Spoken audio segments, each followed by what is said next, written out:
Mr. Daydream's Daydream.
It was Sunday, and Mr. Daydream was lying in his hammock in his garden in the sun, having a well-earned rest.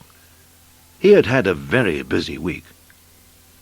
On Monday, in Mr. Jelly's Daydream, he took Mr. Jelly to the circus, and Mr. Jelly dreamed he was a lion-tamer, and he was not scared, not even the tiniest bit scared.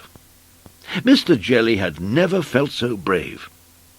And then one of the lions roared, and Mr. Jelly woke up and found himself sitting in the park.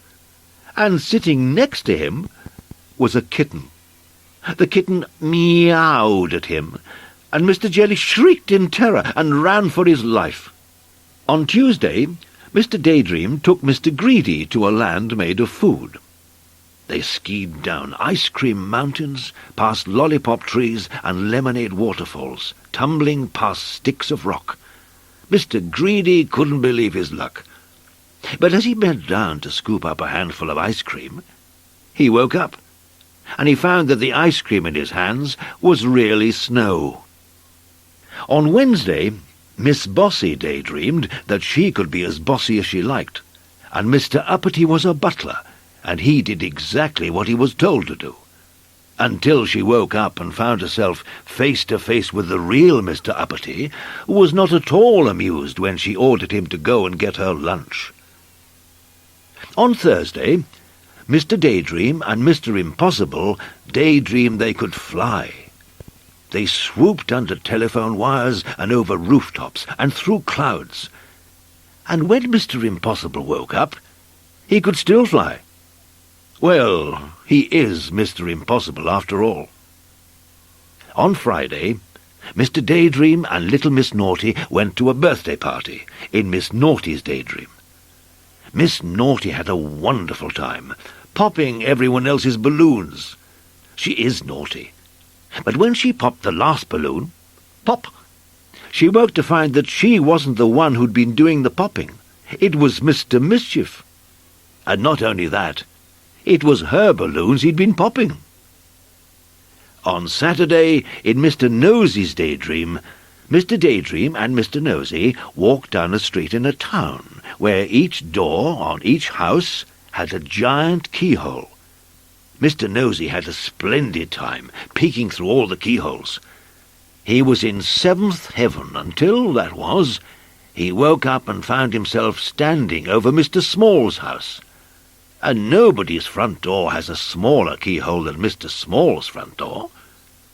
And, as I said, it was Sunday, and Mr. Daydream was still in his hammock in his garden. "Yes," said Mr. Daydream to himself, "it has been a very busy week, but thankfully it's over." Then he felt a drop of water on his face, and he opened his eyes, and he couldn't believe his eyes, for he was standing in a queue in the rain at a bus stop. It was only Monday morning. The week had only just begun.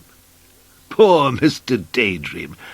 "Oh, well," said Mr. Daydream, "it was nice while it lasted. The sun, the hammock, the garden, it had all been a daydream."